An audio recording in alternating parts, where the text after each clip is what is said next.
Breanna, and I am the Business and Education Sales Coordinator here at the Boulder Bookstore. Today I've got a handful of recommendations for all those times that you come in asking, I have a 10-year-old who reads at the level of an 18-year-old, and you're trying to find books that are good for their reading level and for content. I love working with children's literature, so I've got some suggestions. First, I have some middle grade books that are really great being high level reading, high content, and we've got some of those suggestions. So first we have The Golden Compass. So this one's a little bit older, but it's really great because it takes place in a very complex built world.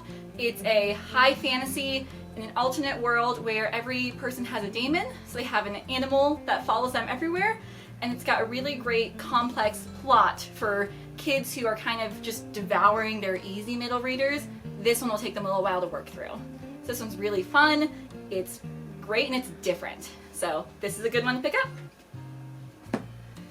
Next we have Alanna, the Song of the Lioness. So this is the first book in a series, and there's a bunch of books in this world if they get into this one. But this follows the story of Alanna, who is a girl who wants to be a knight in a land where girls can't become knights. So she disguises herself as a boy and goes off and trains to become a knight. This one's great because it was written in the time before middle reader and teen were really separated, so it was before Harry Potter, which means it kind of fills both those gaps. So it's really great for someone who's not quite up to teen level but isn't quite middle reader. This is the perfect book. It's got adventure, fantasy, and a kick-butt main character. Set Me Free is the same author who wrote Show Me a Sign, which is really great about a girl on Martha's Vineyard in the 1800s where they all speak sign language, and the main character is a deaf girl. And this one's wonderful because she goes to the mainland and becomes the teacher of a girl who has never been taught how to sign and doesn't know how to speak in sign language or with words. And so the girl's treated as a feral animal, and so it becomes up to the main character to go and teach her how to speak and how to communicate. This one's really good for high-level readers because it deals with a lot of complex topics. There's some abuse with the way that this other child has been treated. The main character is learning how she can become a teacher and a role model while dealing with some of the discrimination that comes along with her being unable to talk to other people using a vocal language because she can only sign.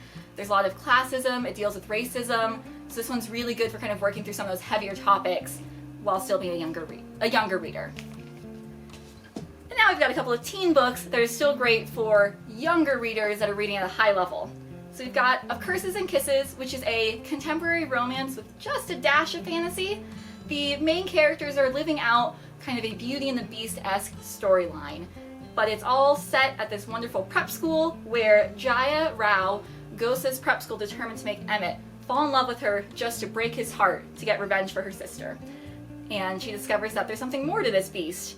So this is really fun because it's got nice and complex relationships between the characters at the school, but it's nice and clean, it's got good lessons in there, and I love the main characters and their growth. Then we have Beasts of Prey, which is this epic Pan-African fantasy where these two unlikely main characters team up and they go into the forest to hunt down a dangerous beast. It's got a lot of magic, it's got a lot of adventure, there's dealing with a lot of racism in this one as well, and what it means to kind of be part of the African diaspora.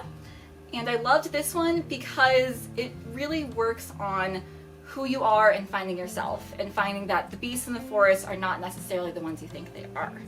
And so this is really good. This one's a nice hefty book for someone who tends to devour others.